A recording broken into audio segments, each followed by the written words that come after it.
আমাকে কি তোমার জীবন সঙ্গী করবে অদিতি? প্লিজ। একদমই না, কত বড় বাটপার, আমাকে মিথ্যে বলে এনেছে। আমি চিন্তায় মরে যাচ্ছিলাম। রেগে বের হয়ে যাচ্ছিল অদিতি। আমান জোর করে জড়িয়ে ধরে। থমকে যায় অদিতি। এছাড়া আর কোনো রাস্তা পাচ্ছিলাম না প্রিয়া। তুমি এত ঘোরাচ্ছিলে কেন বলো তো? আর কত ঘুরবো? সারাটা জীবন তো ঘুরেই গেলাম। এখন একটু শান্তির গৃহকোণ চাই। এই আপনারা গরমকালেও কেন কম্বল সাজিয়ে রেখেছেন? মানুষ কি সারা বছর কম্বল গায়ে দেয়? আপা, এটা তো ওয়াশের দোকান, ওয়াশ করে এভাবে রেখে দিয়েছি, যাদেরটা তারা নিয়ে যাবে। আমি লেখাপড়া জানি ভাই, উপরে স্পষ্ট করে লেখা আছে ফাহিম ড্রাই ওয়াশ। কিন্তু এই ঠাটা গরমের সময় পর্যন্ত মানুষ কম্বল রেখে দেয়, আবার কিছুদিন পরেই তো শীতকাল চলে আসবে। তা আপা বলতে পারি না, অর্ডারের জিনিস। মাথা চুলকায় কামাল, সেই দোকানের কর্মচারী। আজ দুপুরে খাওয়া ভালো হয় নাই। ডালে লবণ বেছিল আর মাছটা পচা। তার উপরে এই মেয়েটার উল্টাপাল্টা প্রশ্নে বিরক্ত লাগে, আবার মনটাও খারাপ হয়। আহা, এত সুন্দর মেয়েটা, এমন পাগল পাগল। কি বলছেন এমন বিড়বিড় করে? আমার মনে হয় কি জানেন, আপনারা ইচ্ছে করেই কম্বল সাজিয়ে রেখেছেন। এটা আপনাদের মার্কেটিং পলিসি। কিসের পলিসি আপা? বোকার মতো প্রশ্ন করে হাঁ করে থাকে কামাল। Marketing policy?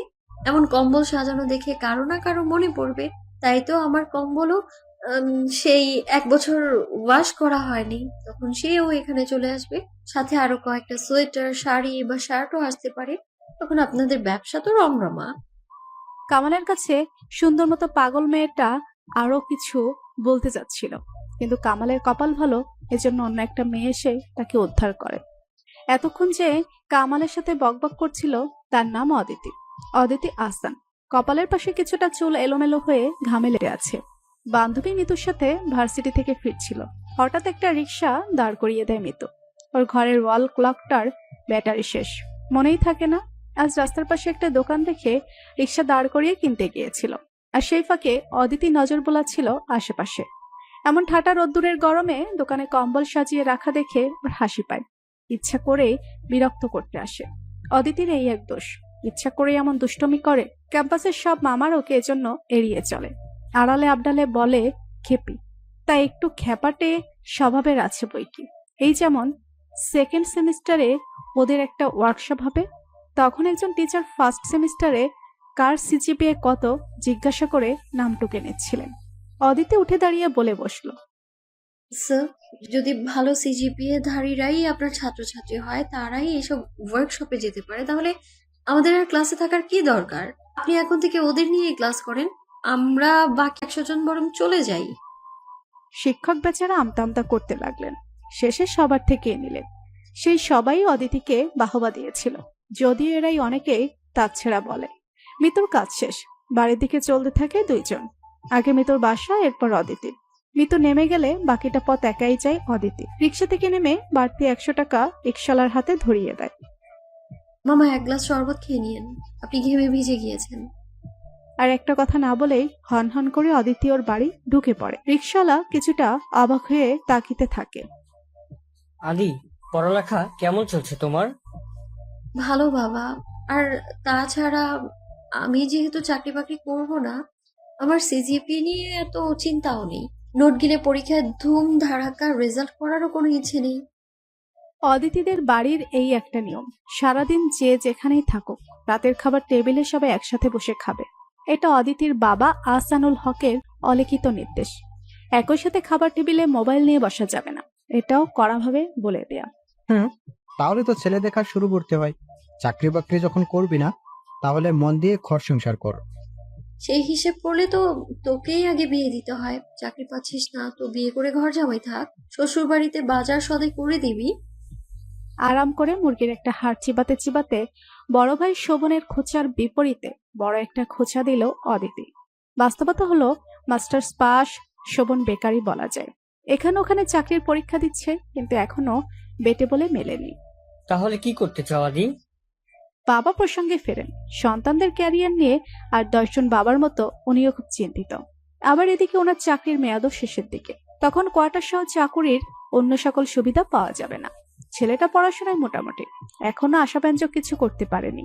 মেয়েটা সেই হিসেবে অনেক মেধাবী, কিন্তু খামখেয়ালি। কখন যে কি করে আর বলে বোঝা মুশকিল। আমাদের দেশের বাবা মায়ের এই এক সমস্যা, সন্তান জন্মগ্রহণ থেকে শুরু করে নিজ পায়ে দাঁড়ানো, এমনকি ছেলে মেয়ে নির্বিশেষে বিয়ে দেওয়া পর্যন্ত বাবা মাকে করতে হয়।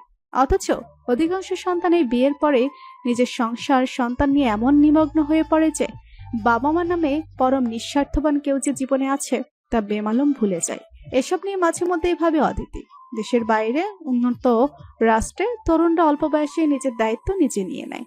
এটো বিষয়টা অদিতির দারুণ লাগে। বাবা, আমি ব্যবসা করব, মানে উদ্যোক্তা। এখন অনলাইনে এবং অফলাইনে নানা রকম ব্যবসা করে অনেকেই সফল হয়। কাপড় ধুয়ে হোম ডেলিভারি করা থেকে শুরু করে কেটে ধুয়ে পরিষ্কার করা মাছ পর্যন্ত বিক্রি করছে। এমন কোনো ব্যবসা করব আমি। আর শোনো, আমি দু একটা টিউশনি করতে যাচ্ছি, কারণ প্রতিনিয়ত বাবা মায়ের কাছে যে কোনো কিছু বিষয়ে হাত পাতে না আমার একটু লজ্জাই করে। এবার রে রে করে উঠেন অদিতির মা লুৎফা রহমান। লুৎফা, এভাবে বলছো কেন? কোনো কাজ ছোট তো নয়, আর টিউশনি করা গরিব বাচ্চাদের কাজ। এমন চিন্তা তোমার মাথায় আসলো কিভাবে?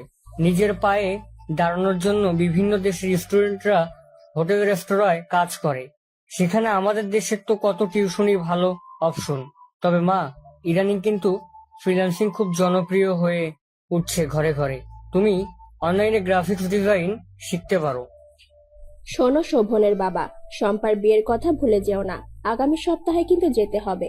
ওহ, আমি তো ভুলেই গিয়েছিলাম। কি মজা শম্পাপুর বিয়ে। আম, এবার গ্রামে যেয়ে কিন্তু 1 সপ্তাহ থাকবো।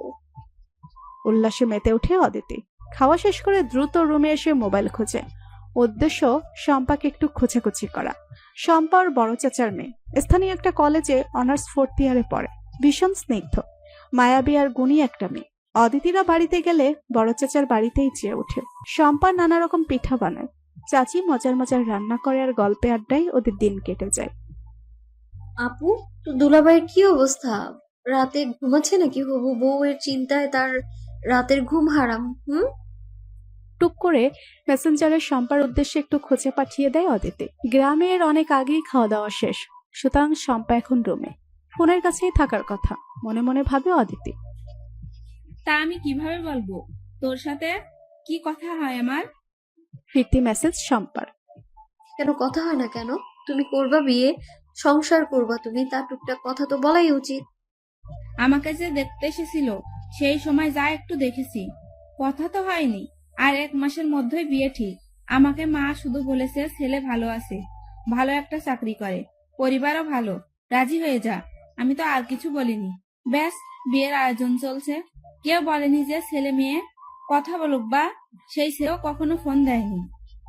শম্পার মেসেজের উত্তরে কি লিখবে ভেবে পায় না অদিতি, কিন্তু ওর মনে হয় বিষয়টা ঠিক হচ্ছে না। তার উপরে অ্যারেঞ্জ ম্যারেজ।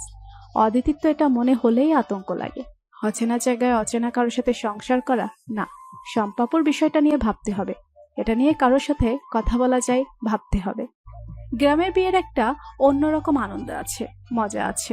যেমন হলুদে একটা কুলোই করে দুর্বা ঘাস, ধান, হলুদ, মেহেদি নিয়ে কনের মুখের সামনে ধরে গানের সুরে নানা রকম ছন্দ পড়ে। নানি দাদি গোছের কিছু মুরব্বী মহিলা এসব ছন্দে ছন্দে উড়াধুরা নাচ দেয়, রং মাখামাখি হয়। এখন অবশ্যই সব জায়গায় আধুনিকতার ছোঁয়া। হিন্দি সিরিয়ালের মতো করে সাজ দিয়ে হিন্দি গান বাজিয়ে নাচানাচি করে। অদিতির এসব দেখতে ভালোই লাগছে। আরো 2 দিন আগে সে গ্রাম এসেছে। তার আগে সে হবু বরের নাম্বার জোগাড় করে শম্পাপুকে দিয়েছে কথা বলার জন্য। এই নাম্বার জোগাড় করতে কম কাঠখড় পোড়াতে হয়নি। মা তো কিছুই বলা যায় না, সবকিছুতেই রিয়াক্ট করে। ওনার কাছে মেয়ে মানে সসম্মানের বিয়ে দিয়ে শ্বশুরবাড়ি পাঠানো। ভাই তো একটা খচ্চর, এসব বললে কানমলা দেবে। বাকি থাকলো বাবা, একমাত্র উনি অদিতিকে বোঝেন। অন্যের কাছে যা পাগলামি মনে হয়, তার মাঝেও যুক্তি খোঁজার চেষ্টা করেন। সেই বাবাকেই বলে কয়ে নাম্বারটা জোগাড় করেছে, কিন্তু শম্পা আপু এমনই সরল, সে কোনো ফোন তো দেয়নি, বরং বলছে তার নাকি লজ্জা লাগে। কিন্তু অদিতির মনেও একটা খটকা লাগে, ছেলেটা তো অন্তত ফোন দিতে পারত। বর্তমান সময়ে এসব তো কোনো ব্যাপারই না। শেষে অদিতি সেই নাম্বারে কল দেয়।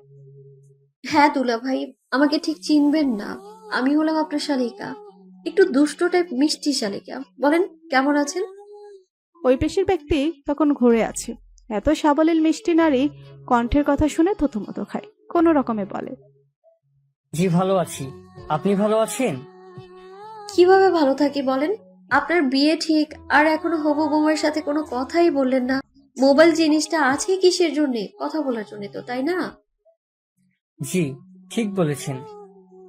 এত জিজি কেন করছেন? আমি কি আপনার বস নাকি? আপনার হবু বউয়ের নাম্বার মেসেজ করছি আমি। একটু তো হাই হ্যালো করুন, না হলে বিয়ের পরে প্রথম কথা হবে। বউ, তোমার নাম কি? ওই পাশের ছেলেটা তখন অবস্থা সঙ্গীন। এমন কাজ ভাঙা হাসির সাথে ভৎসনা যে কোনো পুরুষের শেষ করার জন্য যথেষ্ট। তবুও কিছুটা এগোতে লাগাই গলায় শক্তি এনে পাল্লা দেওয়ার চেষ্টা করে। শালিকা যখন এমন সুন্দর করে হাসে তখন বউয়ের খোঁজ তো নিতেই হয়। দেন ফোন নম্বর, কথা বলে দেখি। আর বেশি কথা বাড়ায় না অদিতি, সবকিছুতে লিমিট রাখাই ভালো। আরও তো মূলত কিছুটা ইজি করিয়েছে সম্পাপুর জন্য। তবে অদিতি সফল বটে। সেদিনই সম্পাপুকে ফোন দিয়েছিল তার হবুবার। কি কথা হয়েছে না হয়েছে সেটা নিয়ে অদিতির মাথা ব্যথা নেই। তার চাওয়া ছিল উভয় পক্ষ পরিচিত হোক, স্বাভাবিক হোক দুজনই। তারপর আজকের হলুদের অনুষ্ঠান। শম্পার বোন সম্পর্কের সবাই এক রঙের শাড়ি পরছে, আর ছেলেরা পাঞ্জাবি।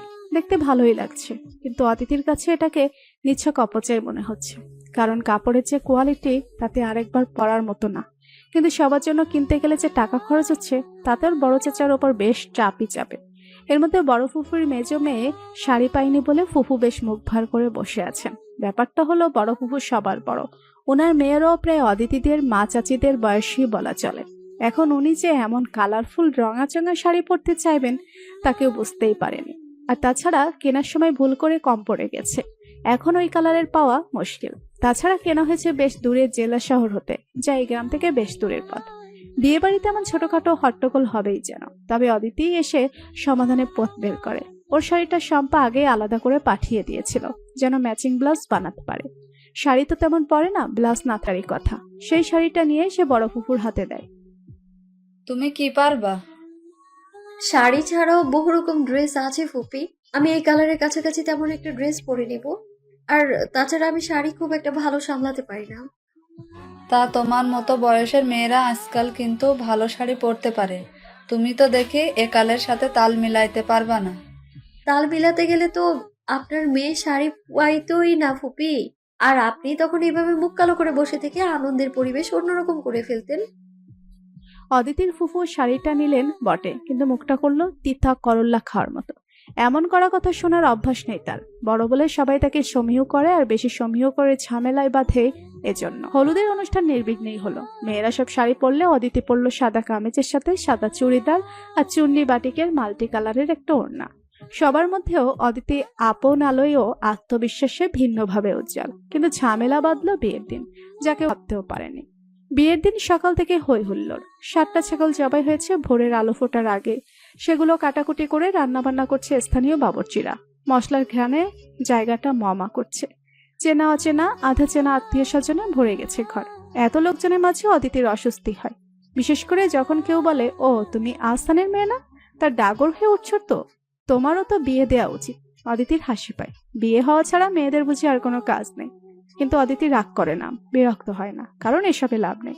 বরং একটা হাসি হাসি মুখ করে। ভাবখানা এমন যে অদিতি তো বিয়ের জন্য রেডি। ছেলে একজন আসলেই সে নিজেই কবুল বলে ফেলবে। অবশ্য অন্য ধরনের কথাও শুনেছে। এই বয়সের মেয়ে একটু বেশি সাজ্জা গুজা মেকআপ করে ঘুরবে তা না। তোমারা দেখে বোঝাই যায় না যে বিয়ে বাড়িতে আসছো। রংচঙে ঢং সাজার কোনো ইচ্ছাই অদিতির নেই। তবে শম্পা আপুকে সেই সুন্দর লাগছে। মানুষ এর জন্যই বলে বিয়ের পানি পড়ছে নাকি মেয়েরাই সুন্দর হয়ে যায়। উজ্জ্বল শ্যামবর্ণের শম্পা আপু শাড়ি গহনায় একদম জলজল করছে যেন। দুপুর 2টা নাগাদ বরপক্ষ আসলো। আসার কথা 100 জন, কিন্তু এসেছে 150 জন। ছোট মোটো বাচ্চা কাচ্চা ধরলে আরো বেশি হবে। অদিতিদের আত্মীয় স্বজনদের খাওয়া এর আগেই শুরু হয়েছে, কারণ বড় ফুপুর মতো কিছু লোক আছেন যারা আবার বেশিক্ষণ না খেয়ে থাকতে পারেন না, বা তাড়াহুড়ায় সকালে নাকি খেতেই পারেননি। অদিতির আবারও হাসি পায়। এসব মানুষের বিয়ে বাড়ি আসলে এত ক্ষুধা পায়। এর সাথে আছে এর জন্য একটু মিষ্টিও দাও। ও আসতে পারে নাই, তার জন্য একটু পোলাও রোস্ট বক্সে ভরে দাও। কনের বাবা মায়ের একটা শোক এবং কষ্ট থাকে। এত বছর ধরে বুকে ধরে রাখা আদরের মেয়েকে অচেনা জায়গায় পাঠাতে হচ্ছে, কিন্তু এসব আত্মীয় স্বজনের জন্য সেই শোকটুকু করারও সময় সুযোগ পায় না। বরের বাড়ির লোকজন আসলে গেট ধরাধরি হলো, কিন্তু কিছু আদায় হলো না। তারা নাকি এসব আজে বাজে খরচ করতে রাজি না। অদিতির বাবার ধমকে বাড়ির ছেলে মেয়েরা সরে গেল। খাবারের সময় পার হয়ে যাচ্ছে, এজন্য অদিতির বাবা চাচারাই বরপক্ষকে বলল আগে খেয়ে নিতে, এরপর না হয় বিয়ে পড়ানো হবে। এত আড়াহুড়োর কি আছে? এদিকে খাসির মাংস জমে যাচ্ছে, পোলাও ঠান্ডা হচ্ছে। সুতরাং ঝালর দেয়া বিশাল সামিয়ানার নিচে বরযাত্রীদের বিশাল বহর বসে গেল খেতে। ভাত তেমন কেউ নেয় না, এক একজনের পাতে মাংসের পিরামিড। খেতে পারুক বা না পারুক, মাংস নিয়ে সাজিয়ে রেখেছে স্তূপ করে। হাড়ি হাড়ি দই খালি হতে লাগলো। জম্পেশ খাওয়া দাওয়া শেষে পানি খাওয়া, 7 আপ, কোকাকোলা। যখন সবাই ব্যস্ত, তখন অদিতির বাবা এগিয়ে গেল ছেলের বাবার দিকে বিয়ে পড়ানোর অনুমতি নিতে। স্থানীয় কাজী সাহেব উপস্থিত, নীল রঙের কাবিননামায় লেখার জন্য প্রস্তুত। বরকনের আইডি কার্ডের খোঁজ করছেন। এমন সময় হঠাৎ করে চিকন স্বরে কান্না শব্দ। প্রথমে সবাই ভাবলো কনে বা কনের মা বুঝি কনে বিদায়ের বেদনায় কাঁদছেন, কিন্তু শব্দ আসছে কনে যে ঘরে বসে আছে তার পাশের ঘর থেকে। সেখানে তো বরের বাড়ির মহিলারা বসে আছেন। তাহলে খোঁজ নিয়ে দেখা গেল কাঁদছেন বরের মা, কারণ মেয়ে পছন্দ হয়নি। শম্পাকে দেখতে এসেছিল বর, তার বাবা, চাচা ও এক বন্ধু। বরের মা মোবাইলে ছবি দেখেছেন, সবার পছন্দ, তারও পছন্দ, ভালো ঘরের লক্ষ্মী মেয়ে, সংসারী। কিন্তু এখন সরাসরি দেখার পর তার মনে হয়েছে তার ঘরের বড় বউয়ের গায়ের রং আরেকটু উজ্জ্বল না হলে এবং আরেকটু লম্বা না হলে মান সম্মান থাকে না। দুই একজন বোঝাতে আসে এমন চিৎকার দিয়ে কান্না। এক কথা, মেয়ে পছন্দ হয়নি। বিব্রতকর অবস্থায় পড়েছে অদিতির বাবা চাচারা। ভদ্রতার ক্ষতিকেও বলতে পারছেন না যে খাওয়া দাওয়ার পরে আপনাদের একই নাটক। বর উঠে মায়ের কাছে গেল। অদিতিরা কয়েকজন বরের মা যে রুমে আছে তার সামনে দাঁড়ানো। বরকে জড়িয়ে ধরে তার মা কেঁদে চলেছেন। একটাই কথা, আব্বা, এই মেয়ে তোর যোগ্য না। বরের বাড়ির 2-1 মহিলা আত্মীয়, এমনকি অদিতিদের 2-1 বোঝানোর চেষ্টা করছেন, কিন্তু মহিলা নাছর বান্দা, উনি এই বিয়েতে রাজি না। এর মধ্যে বরের বাপও চলে এসেছে। তার কথা তো শুনছেই না। তার কারণেই নাকি ছেলের এমন খারাপ বিয়ে হচ্ছে। অগত্য বরের বাপ ভেবাচাকা খেয়ে দাঁড়িয়ে আছেন। কিছুক্ষণই নাটক চলছে। ওদিকে অদিতির চাচি ওর মাকে জড়িয়ে ধরে কাঁদছেন। ওনার মেয়ের কপাল বুঝি ভাঙল। শম্পার মুখ শুকিয়ে এতটুকু হয়েছে, অনুভূতিহীন। সারা বাড়িতে কানাঘুষা। বরের মায়ের মেয়ে পছন্দ না, এজন্য কাঁদছে। আর সহ্য হলো না অদিতির। বরের মায়ের সামনে গিয়ে জোরে বলে উঠল, নাটক কম করেন। বিয়ে ঠিক হওয়ার 1 মাস পরে বিয়ে হচ্ছে, আর বিয়ের দিন এসে ভরপেট খাওয়ার পরে আপনার মনে হলো যে মেয়ে পছন্দ নয়। ইয়ার কি পেয়েছেন? বরের মা কান্না বন্ধ করে হা করে অদিতির দিকে তাকিয়ে আছে। অদিতির আত্মীয় স্বজন 2-1 রে করে ছুটে আসছিল। ঠেকালো অদিতির বাবা। উনি এই বরপক্ষের উপর যথেষ্ট বিরক্ত। যোগ্য নাকি আমাদের মেয়ে? মোটেও না। আপনার ছেলে, আপনাদের পুরো পরিবার আমার সম্পাপুর যোগ্য না। আপনাদের তো আল্লাহ শুকরিয়া আদায় করা উচিত যে খাবারের উপর দিয়ে, টাকা পয়সার উপর দিয়ে ধাক্কা গেছে। সম্পাপুর জীবনের উপর দিয়ে তো আর যায়নি। বিয়ে হলে তো এই নাটকে মহিলা আমার বোনের জীবন ছাড়খাড় করে দিত। অদিতির এমন কথায় মুখ খুলতে চাই বর, কিন্তু তাকে চুপ করিয়ে অদিতি কণ্ঠের জোর আরো বাড়িয়ে বলে ওঠে, আপনি কোনো কথা বলবেন না। আপনার মুরদ বোঝা হয়ে গেছে আমার। আমার বাবা চাচারা ভদ্র বলে আপনাদের পিঠ বেঁচে আছে এখনো। ভালোই ভালো বের হয়ে যান আপনারা। খাবারের দাম ধরছি না, এই আপনাদের কপাল। ভাবছেন হাত পা ধরে বিয়ের জন্য রাজি করাবো? মোটেও না। আপনাদের মতো ছোট লোকের সাথে বোন বিয়ে দেওয়ার কোনো ইচ্ছেই নেই আমাদের। আর কোনো নাটক করলে না, ভিডিও করে ফেসবুকে পোস্ট করে দেবে একদম। তখন কিন্তু সমাজেও মুখ দেখাতে পারবেন না। অদিতির কথায় উৎসাহিত হয়ে এর মধ্যেই ওর কিছু চাচাতো ভাই মোবাইলে ভিডিও শুরু করে দিয়েছে। অবস্থা বৈগতিক দেখে বরযাত্রীরা সুরসুর করে বের হয়ে যায়। বেলা শেষের দিকে বরযাত্রীদের সাথে অদিতিদের আত্মীয় স্বজনরা সবাই চলে গেছে। বড় ফুফুর মতো কিছু লোকজনের যদিও ইচ্ছা ছিল আরো কয়েকদিন থাকার, এই বিয়ে ভাঙা নিয়ে খোঁচাখুচি করার, কিন্তু অদিতির অগ্নিরূপের কথা স্মরণ হয়ে থাকলে আরো হিতে বিপরীত হতে পারে ভেবে তারাও চলে গেছে। বাড়িতে আছে অভুক্ত অদিতির বাবা, চাচা, মা, চাচি সহ ভাই বোনেরা। হাড়ি পাতিলের নিচে পড়ে থাকা কিছু খাবারের সন্ধানে ঘুরঘুর করা কয়েকটা কুকুর, আর ভাবলেশীন কোণের সাজে বসে থাকা শম্পা। বরযাত্রীরা তো যথেষ্ট শিক্ষা নিয়ে চলে গেল। অন্যেরা গেল ভরপেট খেয়ে, কিন্তু শম্পার কি হবে এই চিন্তায় এখন ঘুরপাক খাচ্ছে সবার মাথায়। সন্ধ্যা নামছে যেন অতি ধীর গতিতে। ডেকোরেটের লোকজন তাদের হাঁড়ি, কড়াই, গ্লাস, প্লেট সব গুছিয়ে নিয়ে যাচ্ছে। বাড়তি খাবারগুলো নিয়ে আর কেউ নেই। অদিতির বাবা বলে দিয়েছেন ওদেরকে নিয়ে যেতে। অদিতিরাই কেউ খায়নি। ভেবেছিল বিয়ে পড়ানো হলেই খেতে বসবে, কিন্তু বিয়েও হলো না, বাড়ির কারো খাওয়াও হলো না। গ্রামের বাড়ি হলেও অদিতির চাচারা বেশ সুন্দর করে উঠান রেখেই একতলা পাকা বাড়ি করেছেন। রান্নাঘর আর স্নানের ঘর বাইরে। বাড়ির মাঝের একটা ঘরে সবাই বসে অনেকটা বসার ঘরের মতো। সেখানেই খাটের উপর বসে আছে অদিতির মা এবং চাচি। চেয়ারে অদিতির চাচা এবং বাবা। অদিতি আর ওর ভাই শোভন গেল সেখানে। ঝোঁকের মাথায় তো বিয়ে ভেঙে গেল, এখন কি হবে বুঝতে পারছি না। অনেকটা ভাঙা গলায় বললেন অদিতির চাচা সিরাজুল হক। আমার মেয়েটার সবকিছুতেই বাড়াবাড়ি। কে বলেছিল বড়দের বিষয়ে নাক গলাতে? ফুঁসে ওঠেন অদিতির মা লুৎফা। মেয়ের পাক নাকি ভীষণ অপছন্দ। বিয়ে ভেঙে গেলে গ্রাম এলাকায় আবার বিয়ে হওয়া যে কি কঠিন, এই পিচ্চি মেয়ে কি বুঝবে? আমরা যেটা করতে পারিনি অদিতি সেটা করেছে। বরং দরকার ছিল ওদের গলা ধাক্কা দিয়ে বের করে দেওয়া। তোমাদের কি মনে হয় হাত পা ধরে বিয়ে দিলেই শম্পাকে ওরা আদৌ রাখতো? ওই মহিলা প্রতিনিয়ত জ্বালাতো, আর ছেলেটাও তো ওর মায়ের কথার কোনো প্রতিবাদ করে নাই। এমন মেরুদণ্ডহীন ছেলের কাছে বিয়ে না দিয়ে ভালো হয়েছে। গম্ভীর গলায় অদিতির বাবা মেয়েকে সাপোর্ট দেন। অদিতির চাচি কান্না সুরে বলতে থাকে, আমি সাজ উঠাতে কাপড় চেঞ্জ করতে নিষেধ করেছি, কারণ সম্পাপুর বিয়ে আজই হবে। ঘরে যেন কোনো বৌমা ফেটেছে। সবাই অবাক হয়ে হতবিহ্বল হয়ে অদিতির দিকে তাকিয়ে আছে। অদিতির মায়ের মুখ শুকিয়ে যায়। এই মেয়েটা না জেনে আবার কি অকাণ্ড করে। চাচা, আপনি ভালো করেই জানেন এই গ্রামের সালাম ভাই সম্পাপুকে পছন্দ করে। আপনার কাছে বিয়ের প্রস্তাবও দিয়েছে, কিন্তু আপনি রাজি হননি। কারণ সালাম ভাই চাকরি করে না, গ্রামেই ব্যবসা করে। সালাম ভাই কিন্তু MA পাস, কিন্তু উনি আর 10টা ছেলের মতো চাকরি না খুঁজে ঘুষ দিয়ে চাকরির চেষ্টা না করে নিজের পায়ে দাঁড়ানোর চেষ্টা করেছেন। এটা কি অপরাধ তার? অযোগ্যতা এটা তার? চাকরি করলে উপযুক্ত ছেলে, আর না করলে বা ব্যবসা করলে অনুপযুক্ত।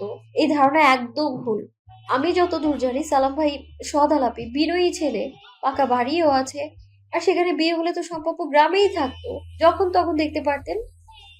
সে তো মা যা হওয়ার হয়ে গেছে, এখন এই বিয়ে ভাঙা মেয়েকে কে বিয়ে করবে? চাচা, সালাম ভাই অবশ্য এখনো রাজি হবেন। আর ওনার তো মা বাবা কেউ বেঁচেই নেই, ওনার অভিভাবক নেই।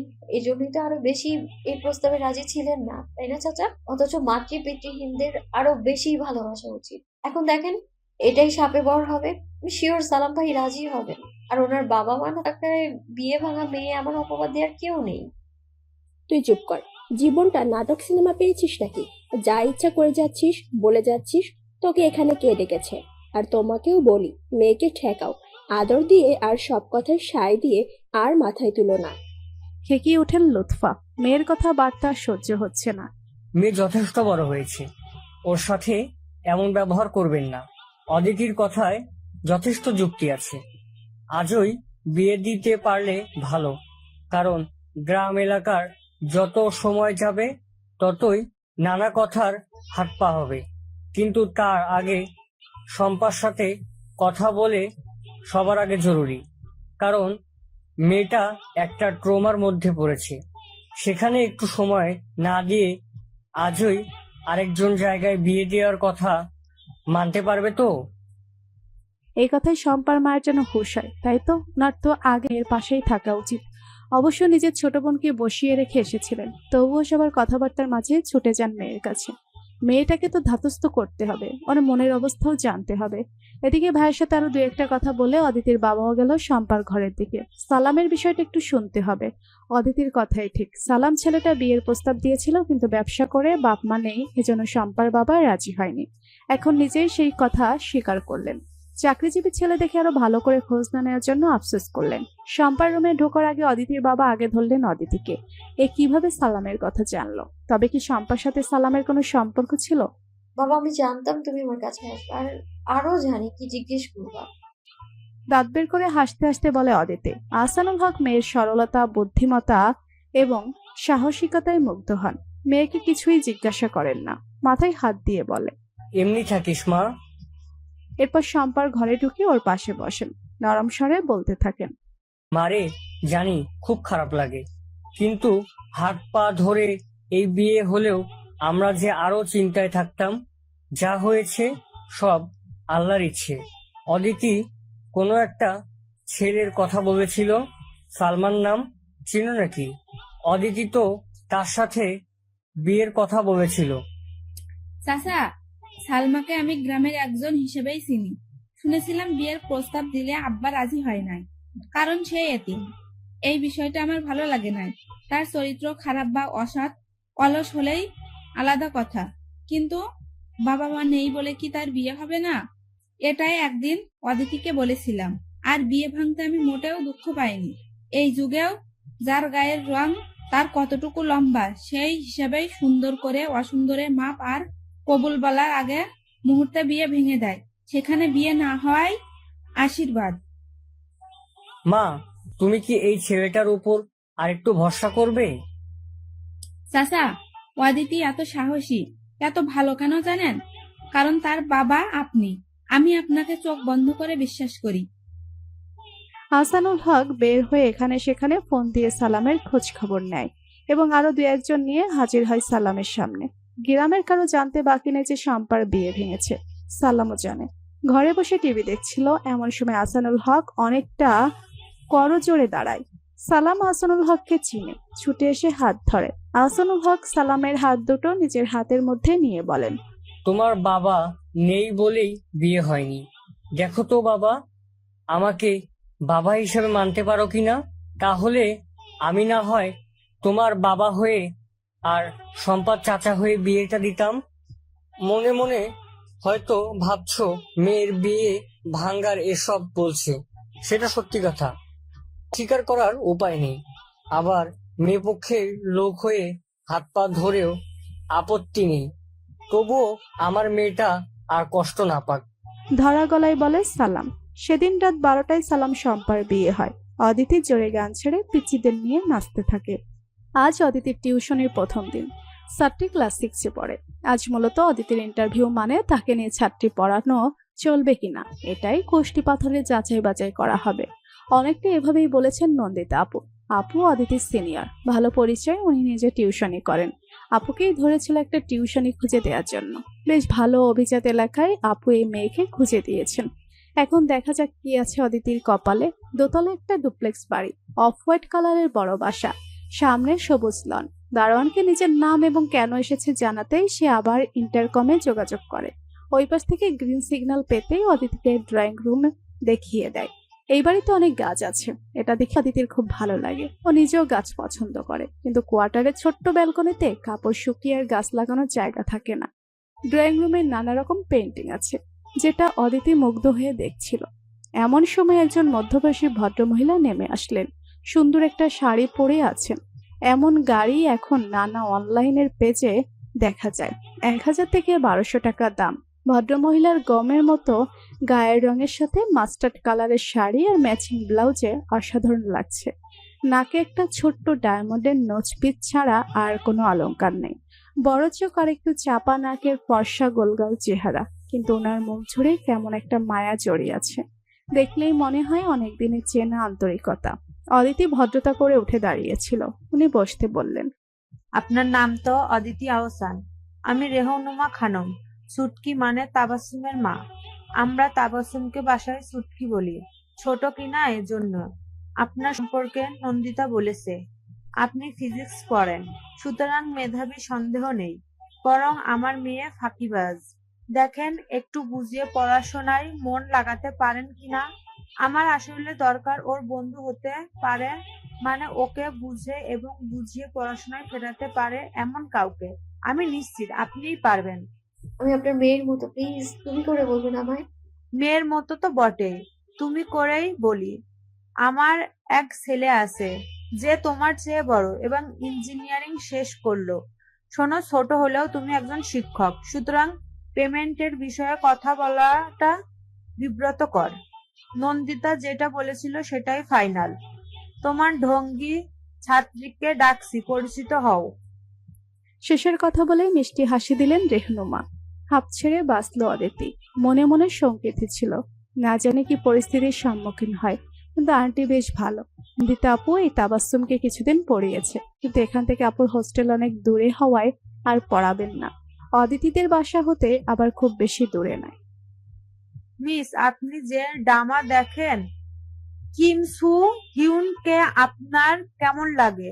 ছাত্রীর মুখের প্রথম কথা শুনে তবদা খেয়ে কয়েক মিনিট বসে থাকলো অদিতি। ছাত্রীখানা তার কোরিয়ান গার্লদের মতো করে চুল কেটেছে, গালে লাল আভা, নিশ্চিত একটু ব্লাশার লাগিয়েছে। সর্বনাশ, একে কিভাবে পথে আনবে মনে মনে প্রমাদ গণে। পরে ভাবে এর সাথে আগে ভাব করতে হবে। শস্মিন দেশে যদাচারের মতো এর সাথেও এর মতো করেই মিশতে হবে। বাহ, তোমার তো দারুণ রুচি। কে ড্রামা নাকি আসলে সেই লেভেলের ভালো? বেশিরভাগ মেয়েরই রুচি খারাপ, বুঝলে? এই জন্যই তাদের সাথে বেশিক্ষণ কথা বলতেও ভালো লাগে না। যাই বলো, তোমাকে কিন্তু খুব সুন্দর লাগছে, একদম কোরিয়ান সুইট গার্ল। তাবাসসুম খুব খুশি হয়, এই প্রথম একটা মনের মতো মিস পেল। আগেরগুলো ছিল সব কাট্টা খোট্টা, এক পড়া ছাড়া কিচ্ছু বুঝতো না। সে মিস তেমন না, বেশ সুন্দর করেই কথা বলে। মিস, আজকে কিন্তু পড়বো না। আচ্ছা ঠিক আছে, তোমার সম্পর্কে বলো। তোমার পছন্দ, ভালো লাগা এইসব নিয়ে। কে ড্রামা ভালো লাগে তা তো আগেই বলেছো।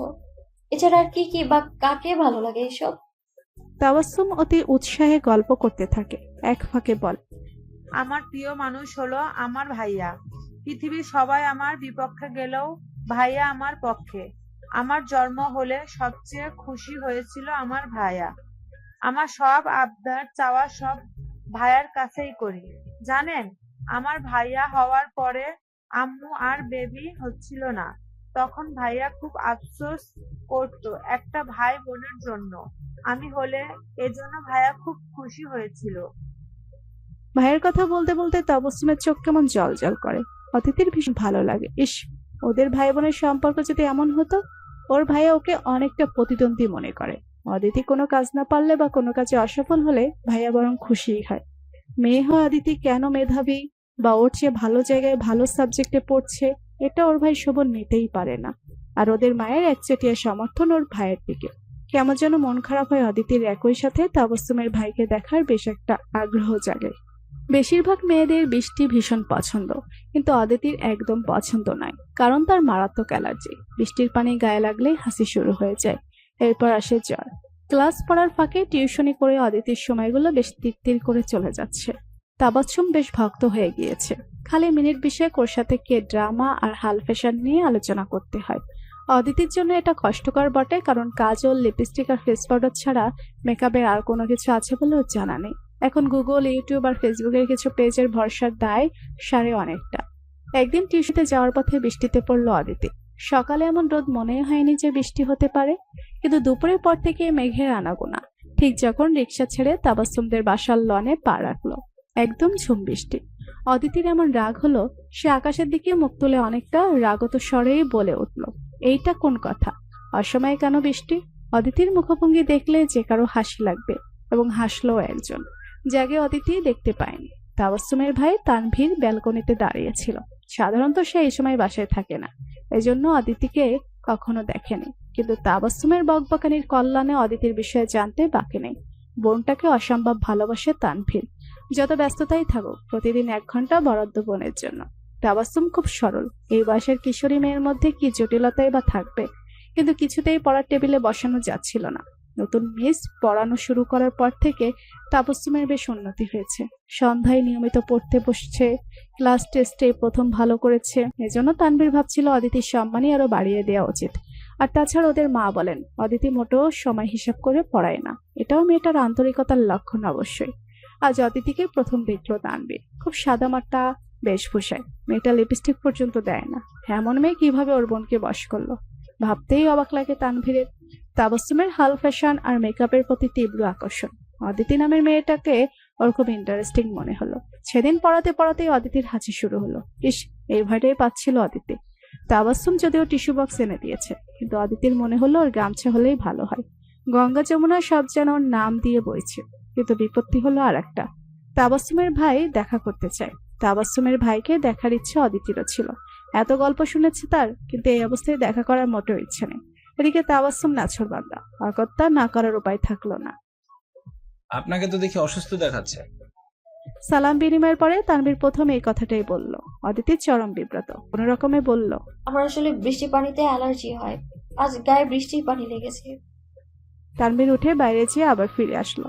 আপনার জন্য আদা মশলা দিয়ে চা দিতে বললাম, একটু আরাম পাবেন। আর এত বিব্রত হওয়ার কিছু নেই। মানুষের অসুস্থতা, অসুখ বিসুখ থাকবেই, এটা তো আমাদের জীবনেরই অংশ। আমি আসলে আপনাকে ধন্যবাদ দেওয়ার জন্য এসেছি। তাবাসসুমের তো হাউস টিউটরই টিকে না, ও তো বেশ দুষ্টু আর একদম পড়তে চাইতো না, কিন্তু আপনি যেন জাদু করেছেন। বোনটা আমার নিয়মিত পড়তে বসেছে। আমরা আপনার প্রতি কৃতজ্ঞ। কি যে বলেন, এত কৃতজ্ঞতা জানানোর কিছুই নেই। কি যে বলেন, এত কৃতজ্ঞতা জানানোর কিছুই নেই। ও আসলে মেধাবী মেয়ে, কিন্তু বন্ধুর অভাব, সঙ্গীর অভাব। এই বয়সের মেয়েরা ভাবে কেউ আমাকে বোঝে না, আমি বড় একাকী। বাবা মা আমায় বুঝতে চায় না। আর সবচেয়ে বড় কথা, কিশোর কিশোরীরা শাসন মানতে চায় না, বিদ্রোহ করে। ওদের খুব সময় নিয়ে বোঝাতে হয়, বন্ধুর মতো মিশতে হয়। আমি জাস্ট এটাই চেষ্টা করেছি। অদিতির পর্যবেক্ষণ ক্ষমতায় তানভীর মুগ্ধ হয়। ওর মনে হয় এই মেয়েটা অন্যরকম, খুব গভীরভাবে চিন্তা ভাবনা করে। এত সাধারণভাবে এখনকার মেয়েরা চলে না। আবার বডি ল্যাঙ্গুয়েজ আর কথা বলার ধরনই বলে দেয় প্রবল আত্মসম্মানবোধ সম্পন্ন। ভালো লাগে তানভীরের। আপনি তো বাসায় ফিরবেন, আমিও বাইরে যাব। তাবাসসুম বলেছিল আশেপাশে আপনাদের বাসা, তার উপর অসুস্থ, আপনাকে পৌঁছে দিই? অনেক ধন্যবাদ। দারোয়ানকে বলে একটা সিএনজি ডেকে দিলেই হবে। নাক মুছতে মুছতে বলে অদিতি। মেয়েটা আজকেই অন্য টাইপের, মনে হয় কিছুটা অহংকারীও, কি জানি। মনে মনে এটা ভাবতে ভাবতে বের হয়ে যায় তানভীর। ও আসলে কিছুটা আহত হয়েছে। এভাবে যেচে কাউকে লিফট দিতে চাইলো আর প্রত্যাখ্যান হলো, ভাবতেই পারেনি। তরুণীদের মধ্যে বেশ কদর আছে তানভীরের, আর অহমেও একটু লাগলো বুঝি। অদিতির এসবে মাথা ব্যথা নেই, কারণ ঠান্ডায় ওর আসলেই মাথা ব্যথা করছে। বাসায় ফিরে ওষুধ না খাওয়া পর্যন্ত শান্তি নেই। ইগো একটা অদ্ভুত জিনিস। কেউ কারোর প্রতি আগ্রহ দেখালে বিতৃষ্ণা লাগে, আবার এড়িয়ে গেলে আগ্রহ বাড়ে। এই যেমন অদিতির কোনো ছেলের প্রতি কোনো আকর্ষণ নেই, কিন্তু এই যে তার বিতৃষ্ণা, এতে আরেকজনের আগ্রহ বেড়েছে তানভীরের। দুপুরে বা বিকালে তানভীরের কখনো বাসায় থাকতো না। সকালে বের হয়ে বেশ রাত করে ফিরতো, কিন্তু ইদানিং তাকে বিকালের দিকে মাঝে মধ্যে চায়ের কাপ হাতে ব্যালকনিতে দাঁড়িয়ে থাকতে দেখা যায়। ঠিক যে সময় অদিতি পড়াতে আসে, অদিতি তাকে দেখে কি দেখে না তানভীর ঠিক বুঝতে পারে না। তানভীর আসলে অদিতির সাথে একটু কথা বলতে চায়, পরিচিত হতে চায়, অদিতির সম্পর্কে জানতে চায়। কিন্তু অবাক হয়ে এটা দেখে যে অদিতির ন্যূনতম আগ্রহ নেই। এমন না তরুণীদের কাছে তানভীরের কোনো গ্রহণযোগ্যতা নেই, বরং ব্যাপারটা ঠিক উল্টো। স্মার্ট, সুদর্শন এবং সর্বোপরি ধনী পরিবারের এস্টাবলিশ তানভীরের জন্য বাস্তবে অনেকেই লাইন দিয়ে আছে। তানভীর বিষয়টা এনজয় করে, কিন্তু পাত্তা দেয় না। ওর অনেক বন্ধুদের এই পাত্তা দিয়ে ধরা খেতে দেখেছে। কোথায় যায়, কোথায় খায়, কি করে, কেন করে, এসব প্রশ্নের উত্তর দিতে দিতে বেচারারা নাজেহাল একেবারে। উফ, অসহ্য লাগে তানভীরের। ন্যাকা মেয়েদের এত কেনা গোলাম টাইপের সম্পর্কে সে জড়াবে না, কিন্তু অদিতি এমন একেবারে এড়িয়ে যাবে। সেটা তানভীরের পুরুষত্বে লাগে। আজ এজন্য ইচ্ছা করে লিভিং রুমে বসে বেশ গুরুত্বের সাথে পত্রিকা পড়ছিল। পত্রিকাতে আসলে পড়ার কিছুই নেই, জাস্ট সময় কাটানো। আসল উদ্দেশ্য অদিতির সাথে দেখা করা। লিভিং রুম দিতেই তাবাসসুমের রুমে যাবে। অদিতি যেমনই হোক একটু হাই হ্যালো না করে কি পারবে? হাই, কেমন আছেন? অদিতিকে ব্যস্ত হয়ে রুম পার হতেই তড়িঘড়ি করে তাকে থামিয়ে দেয় তানভীর। জি ভালো। বাহ, আপনি তো মুরব্বীদের মতো করে বসে আগামীকালের খবর আজ তাও বিকেলে পড়ছেন। এখনকার জেনারেশন তো অনলাইনে এই মুহূর্তের মধ্যে তাজা সব খবর পড়ে ফেলে। ফাটা বেলুনের মতো চুপসে যায় তানভীর। নাই, মেয়েটি একদমই সুবিধার না। চুপ করে বসে পড়ে তানভীর। অদিতি সেই একই গতিতে তাবাসসুমের রুমে চলে যায়। রাতে খাওয়ার টেবিলে অদিতির মা বেশ গরম হয়ে ওঠেন। প্রসঙ্গ অদিতির বিয়ে। মেয়ের অনার্স শেষ হয়ে যাচ্ছে, এখন বিয়ে না দিলে আর ভালো পাত্রই পাওয়া যাবে না। আমি পড়া শেষ না করে বিয়ে করবো না মা। সেই পর্যন্ত কোন রাজপুত্র তোমার জন্য অপেক্ষায় থাকবে? আমার কোনো রাজপুত্রের প্রয়োজন নেই। আমি নিজে খুব সাধারণ, ঠিক তেমনি সাধারণ একজন ছেলে হলেই হবে। কবে পড়া শেষ হবে? সেই পর্যন্ত তোমাকে বসায় খাওয়াবো। বাপের অবস্থাও তো দেখতে পারো। ভাইয়ের পড়া শেষ হয়েছে আরো 2 বছর আগে। ভাইয়াকে যদি বাপ বসিয়ে খাওয়াতে পারে, আমাকেও নিশ্চয়ই পারবে। তুমি দিন দিন বেয়াদব হচ্ছ। ভাইয়ের সাথে তোমার কি তুলনা? ভাই তো চাকরি নিয়ে অন্য কোথাও যাচ্ছে না। তুমি তো শ্বশুর বাড়িতে আজ হোক কাল হোক চলে যাবা। আয় ইনকাম যদিও বা কিছু করো, আমাদের কি যায় আসে? এক প্যাকেট মিষ্টি কিনে বছরে একদিন আসবা কিনা সন্দেহ। লুৎফা, তুমি কিন্তু বড্ড বাড়াবাড়ি করছো আজ। হ্যাঁ, আমি তো সত্য কথা বলি, এজন্য কারো ভালো লাগে না। পাইছে বিনা বেতনের বান্দি। সারাদিন কাজ করো, চরকির মতো ঘুরো, কিন্তু কিছু বলা যাবে না। এই মেয়েকে বুড়ি করে পস্তাবে বললাম, আর 2 বছর পরে রিটায়ার্ড হবা, তখন বুঝবা আমার কথার মানে। অদিতির মুখ, সারা শরীর যেন তেতো হয়ে ওঠে। না খেয়ে উঠে পড়ে। রাতে ভালো ঘুম হয় না। মা আজীবন তাকে এমনই পরপর করে চলেছে। ভাইয়ের সাথে তাকে এতটাই বৈষম্য করে যে মেনে নেওয়া কষ্টকর। মাঝে মধ্যে মনে হয় বাড়ি ছেড়ে চলে যায়, কিন্তু বাবার কথা মনে হলেই ওর মন শান্ত হয়ে আসে। বাবার জন্য সে সব করতে পারে। বাবার মনে কষ্ট দেওয়ার কথা ভাবতেও পারে না। সকালে না খেয়ে ভার্সিটিতে চলে যায়। তীব্র ক্ষুধা লাগে দুপুরে। ক্যান্টিনে খেয়ে নিয়ে বিকালে ছুটে তাবাসসুমকে পড়াতে। আজও তানভীর দাঁড়িয়ে আছে ব্যালকনিতে। অদিতি ঠিক বুঝতে পারে, কিন্তু পাত্তা দেয় না। বড়লোকদের নানা রকম বিলাসিতা, নানা রকম ফ্যান্টাসি থাকে। ভালোবাসা নামের ভালো লাগা তেমনই এক ফ্যান্টাসি। অদিতি তানভীরকে গুরুত্ব দিচ্ছে না বলে সে এখন অদিতির প্রতি মরিয়া। কিন্তু অদিতি জানে সে কেন এই বাড়িতে আসে, সমাজে ওর অবস্থান কোথায় এবং কোন সীমারেখায় থাকতে হবে না, এর একটা ভিত করতে হবে। মনে মনে ভাবে অদিতি। আজ তাবাচ্চুমকে পড়ানো সে ওর মাকে ডেকে সুন্দর করে বলে যে এই মাস পরে আর অদিতিকে আর পড়াবে না, সামনে ওর নিজেরও পরীক্ষা। তাবাচ্চুম এই কথা শুনে খুব আপত্তি করছিল, কিন্তু অদিতি বুঝিয়ে বলল কিছু মায়া কাটানোর কাজ শুরুতেই করতে হয়। অসম্ভব ঘটনা ঘটলো পরের দিন। তাবাচ্চুমকে পড়াতে লিভিং রুম ক্রস করতে তানভীর সামনে আসলো। আপনি আর পড়াবেন না কেন? কারণ আপনি আমি কি করেছি? আপনি প্রতিদিন ঠিক আমার আসার সময় হয় বেলকনিতে, না হয় লোনে কিংবা লিভিং রুমে বসে থাকেন। আগে তো কখনো আপনাকে দেখিনি। এর কারণ কি? আমি আমার বাসায় থাকলে আপনার কি সমস্যা? আর আমি আমার পার্সোনাল কারণে পড়ানো ছাড়লে আপনার কি সমস্যা? কারণ আমার বোনের ক্ষতি হবে, প্রয়োজনে আমি আর আপনার সামনে আসবো না। দেখুন, আপনার মা খুব বিশ্বাস নিয়ে আপনার বোনকে আমার কাছে পড়াতে দিয়েছে। আমি যদি সেই সুযোগে আপনার সাথে গল্প করি কিংবা কথা বলি, কিংবা কোনো কথা না হওয়া সত্ত্বেও আপনি এইভাবে আমার আসার সময়ই এখানে সেখানে দাঁড়িয়ে থাকেন, আপনার মা অবশ্যই বুঝবেন যে কোনো একটা ঘাপলা আছে।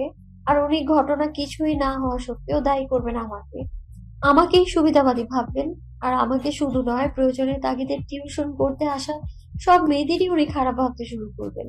এজন্য এটাই ভালো যে আমি আর না পড়াই, এখানে আর না আসি। ভালো থাকবেন। গটগট করে হেঁটে গেল অদিতি। তানভীর সত্যিকার অর্থেই হা করে রইল। মাসের শেষ 5 দিন তানভীরকে আর দেখা যায়নি। মাস পূর্ণ হলে অদিতিও ছেড়ে দেয় তাবাচ্চুমকে পড়ানোর কাজ। অদিতির মা ওর বিয়ে নিয়ে ভীষণ ব্যতিব্যস্ত। মেয়ের বয়স হয়ে যাচ্ছে, লোকজন কি বলবে, সমাজ কি বলবে, এরপর আর ভালো সম্বন্ধ হবে না। প্রতিদিন নানা কথায় মাথা খারাপ করে দিচ্ছে। অদিতির সাথে এই নিয়ে প্রায় প্রতিদিন কথা কাটাকাটি হয়। এদিকে অনার্স পরীক্ষা শেষ, টিউশনি বা অন্য কিছু করছে না। তাবাচ্চুমকে পড়ানোর পরে আর কাউকেও পড়ায়নি। তানভীরের কথা মাঝে মাঝে মনে হয়, কিন্তু সে বুঝে শুনেই তানকে পাত্তা দেয়নি।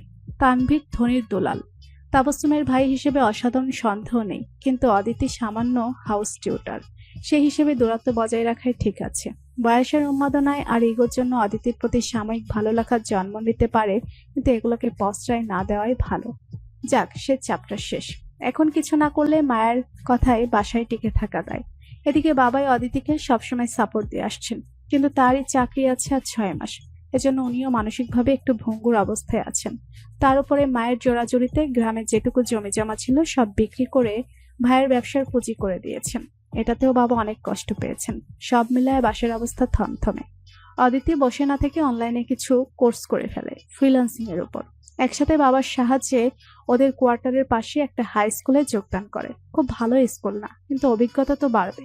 তাছাড়া তাবাচ্চুমকে পড়ানোর সময় বুঝতে পারে ও আসলে পড়াতে ভালোবাসে, স্টুডেন্টদের মন বুঝতে পারে। মায়া খোঁজের মধ্যে মাস্টারনি বলে খোঁচা দিলেও অদিতি সেটা গায়ে মাখে না। আর ব্যস্ততাও একটা কারণ। ফ্রিল্যান্সিং এর সাথে স্কুলে ক্লাস, বেশ ব্যস্ত একটা জীবন। অদিতি যে বিয়ে করতে চায় না বিষয়টা এমন না, কিন্তু এখনই নয়। আরো ভালো চাকরি পেতে চায়, বাবার পাশে দাঁড়াতে চায়, ঠিক যেভাবে ছেলেরা দাঁড়ায়। এজন্য হয়তো ভালো কোনো পাত্র নাও পেতে পারে, কারণ তখন সমাজের চোখে বয়স বেশি মেয়ে হয়ে যাবে। তাতে অদিতির যায় আসে না। ওর একজন ভালো মনের জীবনসঙ্গী প্রয়োজন। তার অর্থ না থাকলেও কিংবা প্রচলিত অর্থে সফল না হলেও অদিতির কোনো আপত্তি নাই। সেদিন স্কুল বন্ধ, অদিতি একটু আরাম করে ঘুমাচ্ছিল। বিকালের একটু আগে ওর মা ঠেলে ঠুলে ঘুম ভাঙায়। ওঠ, তোর সাবিনা খালা এসেছে, যা মুখ ধুয়ে আয়। সাবিনা খালা হলো অদিতির মায়ের চাচাতো বোন।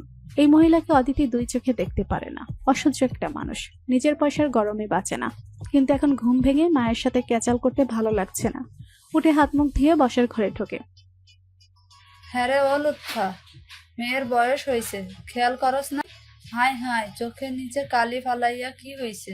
আরো আগে কেন বিয়া দেশ নাই? কথাই কয় যৌবনে কাকও সুন্দর। অদিতির মাথা দিয়ে আগুন বের হয় যেন। চোখ গোল করে মায়ের দিকে তাকায়। লুৎফা বেগম প্রমাদ গনে। মেয়ের চরিত্র তো জানে, না জানে কি বলে বসে। সাবিনা আপাও সুবিধার লোক না, গলা শুকিয়ে যায় লুৎফার। খালা তাহিরা আপা কেমন আছে এখন? লুৎফা অবাক করে দিয়ে ভিন্ন প্রসঙ্গে কথা শুরু করে অদিতি। আছে কোনো রকম। বিরস মুখে বলেন সাবিনা। তাহেরা হলো সাবিনার বড় মেয়ে। ক্লাস 10-এ থাকতে বেশ বড়লোক পরিবারে বিয়ে দেয়, কিন্তু জামাই খুব মারধর করে। একবার তো হাসপাতালে ভর্তি থাকতে হয়েছিল। ইস, তাহিরা আপা কি কপাল! এত সুন্দরী একটা মেয়ে, কি তার গায়ের কালার! তাকেই কিনা 2 বেলা জামাইয়ের মার খেতে হয় তাকে। সাবিনার মুখ যেন একদম চুন হয়ে যায়, আর কথা বের হয় না। আরাম করে যে রসের টইটুম্বুর রসগোল্লা খাচ্ছিলেন তা যেন গলায় আটকে যায়। বিষম খেয়ে তাড়াতাড়ি পানি মুখে দেন। লুৎফা, আজ যাই রে, তোর ভাই আবার এসে আমাকে খুঁজবে। সাবিনা দ্রুত চলে যান। আজ বহুদিন পরে মা মেয়ে একসাথে অনেকক্ষণ ধরে হাসতে থাকেন। এই ঘটনার পরে অদিতির মা লুৎফা অনেকটা নরম হয়ে যান। ভাবেন মেয়ের কপালে বিয়ে থাকলে হবে, না হলে হবে না। এই নিয়ে বাসা অশান্তি করতে ওনারও ভালো লাগে। অদিতির ভাই শোভন বেশ মন দিয়ে ব্যবসা করছে, ইলেকট্রনিক্সের ডিলারশিপ। এবারে তো গরম পড়েছে যে ফ্যান, এসি, এয়ার কুলারের ভীষণ চাহিদা। অদিতি মাস্টার্স শেষ করে, এদিকে ফ্রিল্যান্সিং এ বেশ পক্ত হয়ে উঠেছে। টাকা চাপাই হাতে কিছু রেখে বাবার হাতে তুলে দেয়। হাসান সাহেব নিতে চান না, কিন্তু অদিতি গো ধরে। বাবা, আমি মেয়ে বলেই কি তুমি আমার টাকা নিতে চাও না? না রে মা, এত কষ্ট করে উপার্জন করছিস, নিজের শখ আহ্লাদ পূরণ কর, আর বাকি টাকা জমিয়ে রাখ, কাজে লাগবে। তুমিও তো কষ্ট করে উপার্জন করে আমাদের পেছনে খরচ করছো, আর নিজের কোনো শখ আহ্লাদটাও পূরণ করছো। শুনি তো, একটা ভালো পাঞ্জাবি পর্যন্ত তোমার নেই। আমি জানি তোমার বহুদিনের শখ আড়ং থেকে কাজ করা একটা পাঞ্জাবি কেনা। এই টাকা দিয়ে তুমি একটা পাঞ্জাবি কিনবে। আসানুল হক মেয়ের সাথে পেরে ওঠেন না। সংকোচ লাগলেও মেয়ে যখন যা দেয় নেন। মেয়েটা বড্ড খুশি হয়। মাস্টার্সের পরেই ভালো একটা হাই স্কুলে চাকরির প্রস্তাব পায় অদিতি। যোগদান করতে দ্বিতীয়বার ভাবে না। সরকারি চাকরি পাওয়ার সময় সাপেক্ষ, আবার বিভিন্ন জায়গায় ছুটতে হয়। অদিতি বাবা মায়ের কাছে থাকতে চায়। সেদিন স্কুল থেকে রিক্সায় করে বাসায় ফিরছিল। স্কুলটা কিছুটা দূরে। এখন তো বাবার চাকরি শেষ, একটা ভাড়া বাসায় থাকে। কোথা থেকে একটা সিএনজি দ্রুত পাশ কাটাতে গেলে অদিতি রিক্সায় ধাক্কা লাগে। রিক্সা কাত হয়ে পড়ে যায়, অদিতিও পড়ে যায়, কিন্তু সৌভাগ্যবশত একদম রাস্তায় না পড়ে সাইডে পড়ে। হাতে বেশ ব্যথা পায়। আশেপাশের লোকজন দাঁড়িয়ে দেখে, কিন্তু কেউ এগিয়ে আসার আগ্রহ দেখায় না। এমন সময় একজন তরুণ দৌড়ে আসে, অন্যদের তাড়া দিয়ে সাথে আনে, রিক্সা টেনে তোলে, রিক্সাওয়ালাকে ধরে। তরুণ ছেলেটি অদিতির কাছে এসে ভীষণ আন্তরিক কণ্ঠে জানতে চায় কোথায় লেগেছে। অদিতির মনে হয় ওর বাম হাত ভেঙে গেছে। ছেলেটাকে ধরে অপর একটা সিএনজি ডেকে মেডিকেলে নিয়ে যায়। অদিতির হাতে ফ্র্যাকচার হয়েছে। ডাক্তার দেখানো, এক্সরে, রিপোর্ট, মেডিসিন নিয়ে ছেলেটা দৌড়াদৌড়ি করতে থাকে। অদিতির বাবা মাকে সংবাদ দেওয়া হয়েছে, ওনারা আসছেন। কিন্তু অপরিচিত একটা মেয়ের জন্য এই ছেলেটার এত দৌড়াদৌড়ি দেখে অদিতি মুগ্ধ হয়। এই প্রথম অদিতি টের পায় হাতের ফ্র্যাকচারের সাথে মনেও কিছুটা গন্ডগোল হয়েছে। তুমি না হয় সূর্য হলে আমি অহর্নিশ তোমাকে ঘিরে প্রদক্ষিণ করলাম। অদিতির মনে আজকাল এমন কিছু কথা ঘুরপাক খায়, অচেনা আবেগে উদ্বলিত হয়। সেদিনেই সেই অ্যাক্সিডেন্ট, অচেনা ছেলের সান্নিধ্যে আসা, আর এখন এই অচেনা আবেগ, সবকিছুই অন্যরকম লাগে অদিতির। এর মধ্যে গায়ে আজ কয়েকদিন ধরে জ্বর। জ্বরের ঘোরে আরো যেন কল্পনা বাস্তব মিলিয়ে ফেলে। মাঝে মধ্যে মনে হয় সেই ছেলেটি এসেছে, ওর কপালে যেন হাত রেখে বলছে, চিন্তা নেই, একদম ঠিক হয়ে যাবেন। আবার পরমতেই মনে হচ্ছে এসবই স্বপ্ন ছিল। আসলেই কি স্বপ্ন ছিল? আমান হলো ঘরের খেয়ে বনের মোষ তাড়ানো লোক। যে ঠিকই ভাবছে, এই আমানই সেদিন অদিতিকে উদ্ধার করে হাসপাতালে ভর্তি করে। এরপর অদিতির বাবা মা আসা পর্যন্ত দৌড়াদৌড়ি যা করার আমানই করেছে। এমনকি পরেও যথেষ্ট ঝামেলা নিয়েছে, কারণ অদিতির বাবা মা বয়স্ক হওয়াতে আমান তাদের কিছুই করতে দেয়নি। অদিতির ভাই শোভন ব্যবসার কাছে শহরের বাইরে ছিলেন। অন্যের বিপদে অনেকেই ছুটে আসে, বড়জোর হাসপাতালে ভর্তি করা পর্যন্ত দায়িত্ব পালন করে। কিন্তু এই ছেলেটা অনেক বেশি আন্তরিক, ভীষণ আপন আপন। হাতের ফ্র্যাকচারের চেয়েও জ্বরটা বেশি ভোগালো অদিতিকে। আজ দুপুরের পর থেকে জ্বর নেই, মুখটা কেমন তেতো তেতো। বাসায় আছে, একদিনই হাসপাতালে ছিল। বড় রোগের কোনো সমস্যা না থাকায় পরের দিনই ছাড়পত্র পেয়ে যায়। লুৎফা বেগম বেশি বেশি করে মরিচ দিয়ে ঝালমুড়ি নিয়ে আসেন। মেয়েটা কিছু খেতে পারছে না, একটু যদি মুখে দিতে পারে। এই তো এখন জ্বর নেই, জ্বরের ঘরে কি সব বকছিলি? সাগরের ঢেউ দেখবো, হাত ধরো হাবি যাবি। তুই বুঝতে পেরেছিস কিনা জানি না, আমান ছেলেটা এসেছিল, তোর ধুম জ্বর, রুমে এসে তোকে দেখে চলে গেছে। অদিতির সারা শরীর আবার শিরশির করে ওঠে। আবার জ্বর আসবে নাকি? আমান তাহলে ঠিকই এসেছিল। ও জ্বরের ঘরে ভুল দেখেনি, কিন্তু কপালে হাত দেওয়ার বিষয়টা হয়তো মনের কল্পনা মাত্র। আমান বাবা মা হারা অনেকটা ছন্নছাড়া জীবন। ছন্নছাড়া বলতে বিপদগামী, চালচলহীন নয়। ওর চাচা আশরাফ খান বেশ ধনী একজন ব্যবসায়ী। তিনি কন্যার পিতা, আমানের অভিভাবক। আমানকে নিজের সন্তানের মতোই ভালোবাসেন, বরং আরো বেশি বলা যায়। আমানের কোনো দোষ ত্রুটি যেন না চোখে পড়ে না। অপত্য স্নেহ আমানের জন্য, কিন্তু আমান যেন বন্য ঘোড়া, নিজের ইচ্ছে মতো ঘুরে বেড়ায়, মানুষের উপকার করার নেশায় ছুটতে থাকে। এমন না যে আমান চাচার টাকায় ঘুরে, বরং বেশ ভালো একটা চাকরি করে, এমপ্লয়ি হিসেবেও দক্ষ। কিন্তু দোষ একটাই, হুটহাট গায়েব হয়ে যায়। এই যেমন সেদিন মার্কেটের পাশে এক বৃদ্ধ হাওমাও করে কেঁদেছে, ছেলের কাছে এসেছিল, রাস্তা হারিয়ে ফেলেছে, ঠিকানা ঠিকঠাক বলতে পারে না। ছেলের ফোন নম্বর একটা আছে, কিন্তু সেই নাম্বারে কেউ কল রিসিভই করে না। আমান সাথে করে রেল স্টেশনে আসে, টিকিট কেটে গ্রামে যাওয়ার ব্যবস্থা করে, কিন্তু ঠিক ট্রেন ছাড়ার মুহূর্তে আমানের মনে হয় বয়স্ক মানুষ আবার যদি হারিয়ে যায়।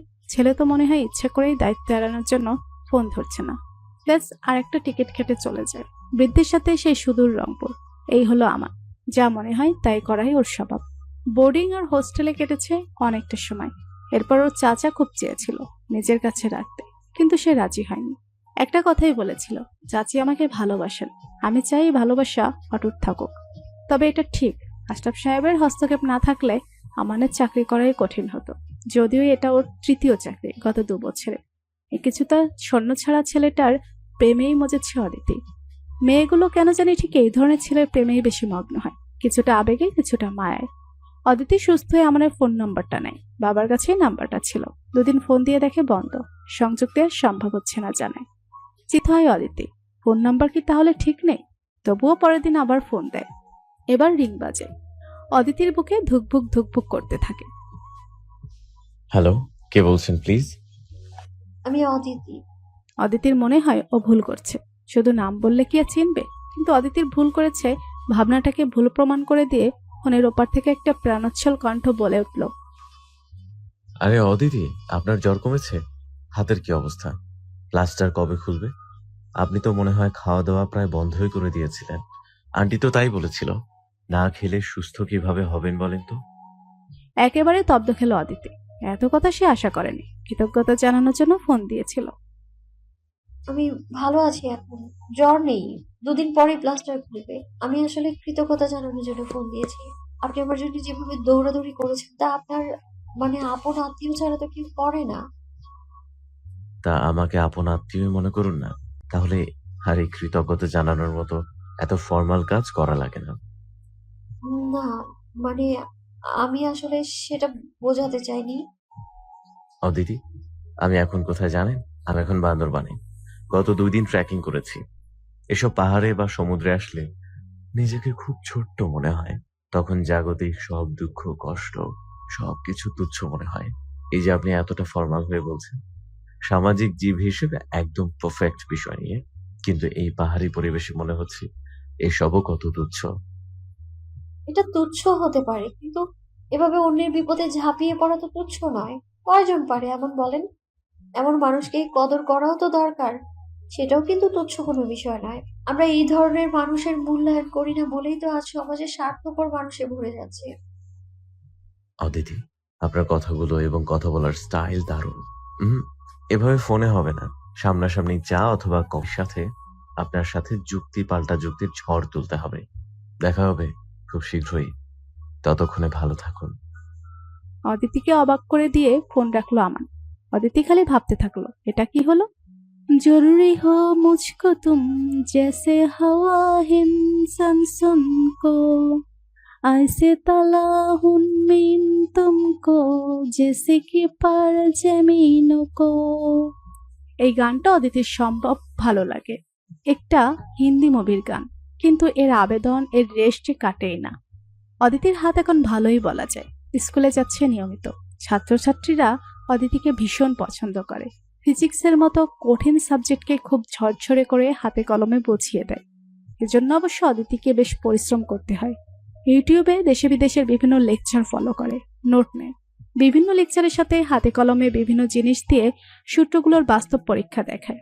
সেগুলো অদিতি বাসায় আগে নিজে করে, ভালোভাবে পারলে তারপর স্টুডেন্টদের দেখায়। ওর ক্লাসে স্টুডেন্টরা শতভাগ মনোযোগ দিয়ে করে। আমানের সাথে অদিতির আর কথা হয়নি। অদিতি আর কল দেয়নি। বারবার কল করাটা হ্যাংলামি দেখায়, এমনটা অদিতি পারে না। আজ স্কুল থেকে বাসায় ফিরে দরজার বাইরে থেকেই মনে হলো ভেতরে বেশ উচ্চস্বরে কথা, হাসি হই হুল্লোড় চলছে। এটা তো তাদের বাসার পরিবেশ নয়। বাবা অবসরের পরে নামাজ পড়া বই পড়া নিয়ে সময় কাটিয়ে দেন। মা বরাবরের মতোই সংসারে কাজ নিয়ে ব্যস্ত থাকেন। অদিতি বাসায় ফিরে ক্লান্ত হয়ে আবার ক্লাসের জন্য নোট নিয়ে আর ফ্রিল্যান্সিং নিয়ে ভীষণ ব্যস্ত সময় পার করে। ওর খুব ইচ্ছা বাবার জন্য এক টুকরি জমি কেনা, যেটা বাবার খুবই শখ, কিন্তু অদিতির জন্যই এই শখটা পূরণ হয়নি। অদিতির ভাই শোভন ব্যবসাতে ভালোই লাভ করছিল, কিন্তু অদিতির হাতে ফ্র্যাকচার হওয়ার ঠিক পরপরই ঘোষণা দেয় সে একটা মেয়েকে পছন্দ করে এবং তাকে বিয়ে করতে চায়। বাবা অদিতিদের ইচ্ছাকে খুব সম্মান করে, কিন্তু মা মনে কষ্ট পায়। অদিতির বাবা অদিতির অসুস্থর কথা চিন্তা করে কিছুদিন পরে শোভনের বিয়ের ব্যাপারে কথা বলবে বলে জানায়, কিন্তু শোভন বেঁকে বসে। মেয়েটার নাকি বিয়ে হয়ে যাচ্ছে, এখনই যা করার করতে হবে। অদিতির মা লুৎফা বেগম আজীবন ছেলের পক্ষ নিয়েছেন, এমনকি ছেলের প্রতি পক্ষপাতিত্ব করে মেয়েকে কটু কথাও শুনিয়েছেন। কিন্তু আজ লুৎফা বেগম যেন অন্যরকম মানুষ হতে গেলেন। নিজের রাগ ক্ষোভ চাপতে না পেরে এত বড় ছেলের মুখে থাপ্পড় বসিয়ে দিলেন। যার বোন মৃত্যুর হাত থেকে ফিরে এসেছে বলা যায়, সে এখন কিভাবে বিয়ের জন্য জিদ করতে পারে। শোভনেরও রাগ উঠে যায়। নিজের জিনিসপত্র গুছিয়ে তখনই বাড়ি আছে আর লোকমুখে অদিতিরা শুনতে পায় এর পরদিনই সেই মেয়েকে বিয়ে করে নতুন সংসার পেতেছে। মাঝখান থেকে সারা জীবনের সঞ্চয় পেনশনের টাকা থেকে বঞ্চিত হলেন আহসানুল হক। লুৎফা বেগম ইদানিং খুব মনোকষ্ট ভোগেন। ছেলেরাই স্বার্থপরতা মানতে পারলেন না। এইসব ঘটনায় ঘরের পরিবেশ থমথমে থাকে। সেখানে কে এসে এমন হাসির হিল্লোল তুলল। কলিং বেল চেপে ধরতেই দরজা খুলে মুখ বিরাট এক হাসি বুলিয়ে সামনে এসে আমান দাঁড়ায়। অদিতির বুকের হার্টবিট মিস হয়ে যেন। ভেতরে যেতেই দেখে বাবা মা হাসি মুখে ডাইনিং রুমে। আরে দেখ, আমি রান্না করব কি? আমান রান্নাঘরে ঢুকে রান্না করেছে। আমরা তো তোর জন্যই অপেক্ষা করছিলাম। হাসি মুখে লুৎফা বেগম অদিতিকে ঘোষণা দেওয়ার ভঙ্গিতে জানায়। অদিতির তো অবাকের পর অবাক হওয়ার পালা। অদিতির বাবাও কথা শুরু করেন। আমি বাবু টেস্ট না করে থাকতে পারলাম না। খাসির মাংসের কোরমা তো লাজবাব। আর কত যে গল্প পরে ছেলেটা। অনেকদিন পরে গুমট আকাশের যেন রোদের ঝলকানে। ভালো লাগে অদিতির। কাপড় পাল্টে ফ্রেশ হয়ে বসে পড়ে। কয়েক রকমের ভর্তা, খাসির মাংস আর ডাল, কিন্তু প্রতিটা আইটেমই অসাধারণ। আপনি তো দারুণ রান্না করেন। একলা মানুষের সব শিখতে হয়। আর তাছাড়া ছেলেদের জন্য হাস্যকর হলেও সত্য যে আমি রান্না করতে পছন্দ করি। আরে হাস্যকরের কি আছে? সারা দুনিয়ার সব বড় বড় হোটেলের শেফ হবেন ছেলে। মেয়েরা ভাবে তারা ছাড়া আমরা না খেয়ে মরবো। অদিতির মায়ের দিকে তাকিয়ে টিপ্পনি কেটে বলে অদিতির বাবা। অদিতির মা কথা বলে না। খাওয়া শেষে অদিতির বাবার হাতে বাসন কাসন ধরিয়ে দেয়। কাজ করে বোঝো এখন। অদিতিও হাসে প্রাণ খোলে। আস্তে করে আমানকে ধন্যবাদ দেয়। আপনাকে আমার কিছু কথা বলার ছিল। আমান হঠাৎ সিরিয়াস মুডে কথা বলে। জি অবশ্যই বলেন। ব্যস্ত থাকেন জানি, তবুও প্রতিদিন নিয়ম করে বাবা মাকে সময় দেবেন। ওনারা এখন ছোট বাচ্চার মতো। আপনার সঙ্গ চায়, আমার নেই। আমি বুঝি কি জিনিস আপনার কাছে আমার নাই। হঠাৎ গলাটা যেন ধরে আসে আমানের। দ্রুতই অদিতির বাবা মায়ের কাছ থেকে বিদায় নিয়ে চলে যাওয়ার জন্য পা বাড়ায়। লুৎফা বেগম মাথায় আলতো করে হাত বুলিয়ে দেন। অদিতি আমানের সাথে সাথে আসে। আস্তে করে নরম স্বরে বলে, ধন্যবাদ। কেন? কিসের জন্য? সবকিছুর জন্য। শুকনো ধন্যবাদে কাজ হবে না। তাহলে চলেন একদিন কফি খাই। বুকের ভিতরে রক্ত ছলকে উঠে অদিতির। ভীষণ আপ্লুত হয়, কিন্তু বাইরে বসতে দেয় না। মুখে ভদ্রতার পরিমিত হাসি ঝুলিয়ে সম্মতি জানায়। লুৎফার আহসানুল হকের মুখে খালি আমানের নাম। ওনারা উঠতে বসতে খালি এই নাম জপ করে। অদিতি সেদিন না পেরে বলে ওঠে, আচ্ছা মা, আমাদের মধ্যে কি এমন পেরে বলো তো? আমার নাম হয় এতবার নাও না যতবার আমাদের নাম নাও। অদিতি মোটেও ঈর্ষান্বিত নয়, বরং ভীষণ ভালো লাগে। 101 বার এই নাম জপলে ওর খারাপ লাগবে না, কিন্তু সমস্যা হলো এই নাম শুনলে ওর বিবস্ব লাগে, কাজকর্মে ব্যাঘাত হয়। আদি, আমান এতিম ছেলে, এটা ভুলিস না। পাশ থেকে গম্ভীর গলায় বলেন আহসানুল হক। এই টিম কিন্তু অসহায় নয়। নিজে জব করে আবার গার্ডিয়ান হিসেবে আছে বড়লোক আন্তরিক চাচা। আচ্ছা ভাব, একদিন বৃষ্টির দিনে ওর খিচুড়ি খেতে ইচ্ছে করলো, কিন্তু চিৎকার করে বলতে পারে না মা আজ কিন্তু খিচুড়ি রান্না করবে। বলতে পারে না বাবা অনেকদিন ইলিশ মাছ কিনছো না কেন। গম্ভীর মুখে বলেন লুৎফা বেগম। পরিবেশটা গুমট হয়ে যায়। আসলেই বাবা মা যাদের নেই তারাই বোঝেন কতটা ভালোবাসাহীন তারা। আমাদের বাসায় রান্না করলো কি ভীষণ উৎসাহ নিয়ে। বিভিন্ন জায়গায় ঘুরে ঘুরে নাকি রান্না শিখেছে। আমাদের নিজে হাতে রান্না করে খাওয়াবে। তোর মা কত নিষেধ করলো, কিছুতেই শুনলো না। এরপর ওর রান্নার প্রশংসা করলো, খুশিতে চোখ মুখ কেমন জলজল করছিল। এখন বল, এমন ছেলেকে কথা কে না বলবে, যে কিনা চেনে না অচেনা যে কারো বিপদে দৌড়ে যায়। অদিতি চুপ করে থাকে। আসলেই বাবা মা আমানকে বেশ পছন্দ করে, আর এই পছন্দের অন্যতম কারণ বুঝি শূন্যস্থান পূরণ। শোভন আলাদা হয়ে যাওয়ার পরে তাদের মনে যে একটা শূন্যস্থান তৈরি হয়েছে, কিছুটা হলেও প্রলেপ লেগেছে। প্রকৃতি শূন্যস্থান পছন্দ করে না, কাউকে না কাউকে দিয়ে সেই শূন্যস্থান ভরাট করে দেয়। এর পরের দিনগুলো বেশ নাটকীয়তায় চলে যাচ্ছে। আমানের সাথে অবশ্য অদিতির তেমন দেখা সাক্ষাৎ হয় না, কিন্তু প্রায় দিনই তার কোনো না কোনো সুকর্মের ঘটনা অদিতির কানে আসে। এই যেমন আজ আহসানুল হককে জোর করে মর্নিং ওয়ার্কে নিয়ে গেছে, আসার সময় কোথা থেকে টাটকা সবজি আর মাছ নিয়ে এসেছে, কিংবা অদিতির মাকে চেক আপ করতে ডাক্তারের কাছে নিয়ে গেছে। তারপর মাঝে মাঝে রান্না, গল্প, আড্ডা তো আছে। আমান শুনতে শুনতে অদিতির তো একটু একটু ঈর্ষা যে লাগছে না তা অস্বীকার করার উপায় নেই। কিন্তু বাবা মা যে ভালো আছেন, উচ্ছল আছেন, এটাই অদিতির বড় পাওয়া। অবশেষে একদিন রাতে অদিতির হোয়াটসঅ্যাপে সেই কাঙ্ক্ষিত মেসেজ। কাল কখন ফ্রি থাকবেন? অদিতি বিকালেই ফ্রি থাকে, সেটাই জানালো। স্থান ঠিক হলো নিরিবিলি একটা কফি শপ। কিন্তু এরপরেই ঘুম হারাম হলো অদিতির। কি বলতে চায় আমান? নানান রকম চিন্তা ভাবনায় রাত এবং দিনটা কেটে বিকালে নির্ধারিত ক্যাফেতে আসে অদিতি। ইচ্ছা করেই আজ শাড়ি পরেছে। শিক্ষকতাকে পেশা হিসেবে নেয়ার পর থেকে অদিতি অবশ্য মাঝে মধ্যেই শাড়ি পরে। এই পোশাকের মধ্যে একটা আলাদা আভিজাত্য, সৌন্দর্য আছে, সেটা একদম সাদামাটা সুতি শাড়ি হলেও। অদিতি তাতে সুতি শাড়িই পরে বেশি। ওর মনে হয় দেশীয় শিল্পকে বাঁচিয়ে রাখা সবার নৈতিক দায়িত্ব, আর দামে কম এবং ভালো মান। এমনই একটা নীল জমিনে চিকন লাল পাড়ের একটা শাড়ি পরে অদিতি ক্যাফেতে আসে। শরৎ শুরু হলেও গরমটা কমেনি। ওর নাকের ডগায় শিশির বিন্দুর মতো ঈষৎ ঘাম জমে আছে। চুলগুলো পেছনে একটা পাঞ্চ ক্লিপ দিয়ে আটকানো। আমান একটু বোহেমিয়ান টাইপের হলেও ওর একটা গুণ হলো কোনো অ্যাপয়েন্টমেন্ট থাকলে পারলের সময় 2-5 মিনিট আগে উপস্থিত হয়। আজও তার ব্যতিক্রম নয়। হালকা গ্রে কালারের একটা টি শার্ট আর জিন্স পরেছে। এক মাথা চুল কিছুটা এলোমেলো, তাতে আরো ভালোই লাগছে যেন। অদিতিকে দেখেই উঠে দাঁড়িয়ে হাত নেড়ে সামনে এগিয়ে। বাহ, শাড়িতে তো আপনাকে দারুণ লাগে। চোখে মুখে একটা মুগ্ধতা নিয়ে বলে আমান। এটা যে ও মন থেকেই বলছে তা ওর চেহারা দেখেই বোঝা যায়। শাড়িতে সব মেয়েকেই ভালো লাগে। বসতে বসতে বলে ওঠে অদিতি। বলেন কি খাবেন, আগে অর্ডার দিই। মেনু কার্ড হাতে নিয়ে অদিতির দিকে এগিয়ে দেয়। শুধুই 1 কাপ গরম কফি। আর তার আগে বলুন, এভাবে সমন দিয়ে ডাকার কারণটা কি? অদিতির এই কথায় ওর স্বভাব সুলভ চরিত্রের অংশ হিসেবে হা হা করে হেসে ওঠে আমান। বাহ, আপনার তো ভালো সেন্স অফ হিউমার আছে। আমি তো ভাবতাম পদার্থবিজ্ঞানের ম্যাডাম যখন কিছুটা খাটো মোটো টাইপের, এখন দেখি না ভালোই রসিক আছেন। অদিতি অপ্রস্তুত হয়, চুপ করে থাকে। ঠিক কি বলবে বুঝতে পারে না। আমানেরই তো কথা বলা উচিত, কি বলতে চায় সে। আসলে অদিতি আপনাকে ডেকেছি কারণ আমার মনে হয়েছে আপনার বাবা এবং মাকে আপনার আর একটু সময় দেওয়া উচিত। কথাটা ঠিক কিভাবে নেবেন জানি না, হয়তো অহেতুক নাক গলানো মনে হতে পারে, কিন্তু আসলেই তাদের আর একটু যত্ন দরকার, আর একটু সময় দেওয়া প্রয়োজন। সত্যিই রাগ হয় অদিতির। আমান কতটুকু জানে ওদের সম্পর্কে, অদিতির প্রচেষ্টা সম্পর্কে? না জেনে এভাবে উপদেশ দেয়া কেন? আমান, আমাদের সম্পর্কে আপনি কতটুকু জানেন আমি জানি না, কিন্তু আপনি আমার বাবা মাকে নিয়ে ভাবছেন, তাদের মঙ্গল কামনে এই কথাগুলো বলছেন, এই জন্য আমি কৃতজ্ঞ। আরো কৃতজ্ঞ আমার বাবা মাকে সময় দেওয়ার জন্য। কিন্তু দেখুন আমান, চোখের দেখার বাইরেও একটা জগৎ আছে।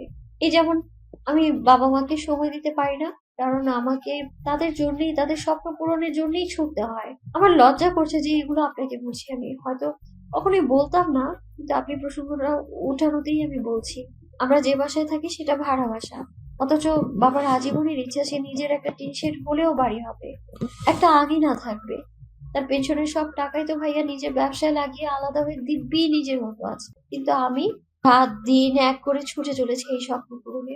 মা তো বিয়ে সংসারের কথা বলতে বলতে বিরক্ত হয়ে বাদ দিয়ে দিয়েছে। কিন্তু আপনিই বলুন, এই বয়স্ক শিশু 2 জনকে রেখে আমি কোথায় যাব বলুন?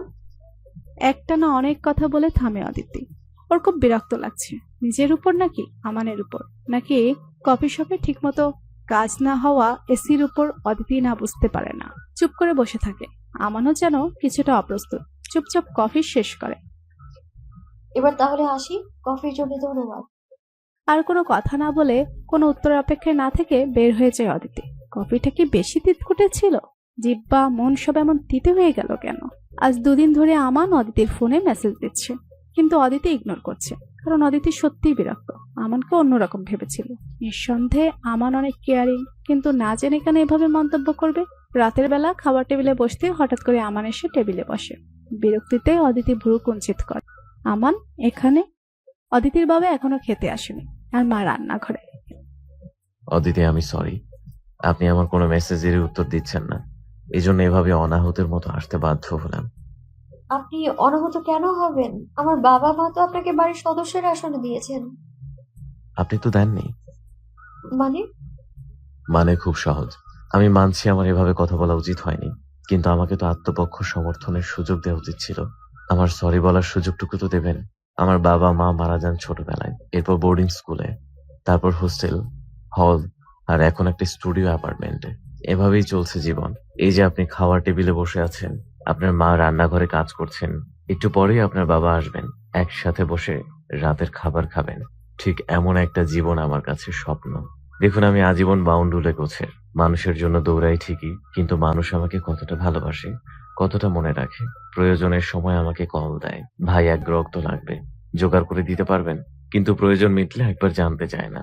এই যে আমি সকাল থেকে রক্ত জোগাড়ে ছুটছি, আমার আদৌ সারাদিন খাওয়া হয়েছে কিনা আরেক দল আছে, ঠিক খোঁজ নাই। কিন্তু সে বড় স্বার্থের জন্য, কারণ আমার চাচা অনেক ধনী, অনেক প্রভাবশালী, অনেক জায়গায় তার জানাশোনা। এর বাইরে কেউ কখনো মাথায় হাত রাখেনি, জিজ্ঞেস করেনি কেমন আছি, দুপুরে খেয়েছি কিনা। আপনার বাবা মা সর্বপ্রথম আমাকে জিজ্ঞেস করেছে, বাবা আজ সারাদিন বড্ড ছোটাছুটি করেছো, আজ আর কোথাও যেও না, আমাদের সাথে খেয়ে এখানেই ঘুমিয়ে থাকো। আপনার মা যখন শুনেছে আমার কেউ নাই, দুপুরে দুপুরে ফোন দেয়, আমান বেটা খেয়েছো, নিজের দিকে খেয়াল রেখো। বিশ্বাস করে, এমন আর কেউ কখনো বলেনি, এমন করে কেউ ভালোবাসেনি আমায়। একটানা অনেকক্ষণ কথা বলে থামে আমান। ওর গলা ধরে এসেছে, চোখের কোণে জল। অদিতি বুঝতে পারে আমানের কষ্ট। অদিতির এতটা রিয়াক্ট করা বোধহয় ঠিক হয়নি।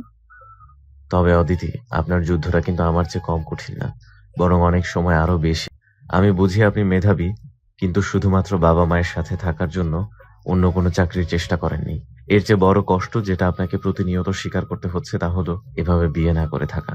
আমাদের সমাজ সম্পর্কে আমি ভালো করেই জানি, একটা বয়সের পরে বিয়ে না করলে বা না হলে সমাজ তাকে যেভাবে হেনস্থা করে, এ যেন মৃত্যু সমতুল্য। আপনার বাবা মাও ভীষণ দুশ্চিন্তায় থাকেন। আমি আপনাকে একটা প্রস্তাব দিচ্ছি, আপনি ভাবতে থাকেন। পজিটিভ হলে ভালো, নেগেটিভ হলে আমি আপনার সামনে আসবো না। প্রশ্নবোধক চোখে তাকায় অদিতি। আমান কি বলবে? কিসের প্রস্তাব? অদিতি, আপনি সুন্দরী, বুদ্ধিমতী, আপনাকে যে কেউ পছন্দ করবে। সত্যি বলতে আমি পছন্দ করি। এখন তো প্রেম করার বয়স নেই। যদি জীবনে চলার পথের সঙ্গী হিসেবে আমাকে কিছুটা হলেও পছন্দ হয়, জানাবেন। অবাক হবেন না, আমি জানি যে আমি কিছুটা বোহেমিয়ান, তবে এটুকু নিশ্চিত থাকেন আমি দায়িত্ব জ্ঞানহীন নই। যাদেরকে আমি ভালোবাসি, যারা আমার পরিবার, তাদের জন্য আমার সব প্রায়োরিটি। তাদের জন্য আমি জীবন দিতে পারি। আচ্ছা, আগে দেখতাম মেয়েকে পাওয়ার জন্য বাবা মাকে পটানো হতো, কিন্তু এই ক্ষেত্রে দেখা যাচ্ছে বাবা মাকে পাওয়ার জন্য মেয়েকে পটানো হচ্ছে। Not bad. ভেবে দেখি আমি আমার বাবা মাকে হারাতে চাই কিনা। কে বলতো বাবা মাকে শুধু চাই? বরং এক্ষেত্রে এটাও সত্য যে মেয়েকে পাওয়ার জন্যই বাবা মাকে পটাচ্ছিলাম। অদিতির চোখের দিকে তাকিয়ে আবেগী কণ্ঠে বলে আমান। অদিতি লজ্জা পায়, কিন্তু অদিতি তো দমে যাওয়ার পাত্রী নয়। অনেকেই তাকে আয়রন লেডি বলে। এটা প্রমাণ করতে হবে, আর এই বিষয়ে সব সিদ্ধান্ত আমার একার, কারণ আমি জানি আমার বাবা মা বায়াসড, সব আপনার পক্ষে। মাথায় হাত দিয়ে বসে থাকে আমান। না, মেয়েটা আজকে অন্যরকম মনে মনে ভাবে আমান। অদিতে কিছুটা মুচকি হেসে সরে পড়ে। এতক্ষণে বাবা মা কেউ ডাইনিং এ আসলো না, তার মানে সবাই সবকিছু জানে। ওকে আমিও দেখবো কিভাবে খেলা জমে। আমি বাউন্ডুলে ঘুরি, যে আমাকে বাসবে ভালো তার আকাশে উড়ি।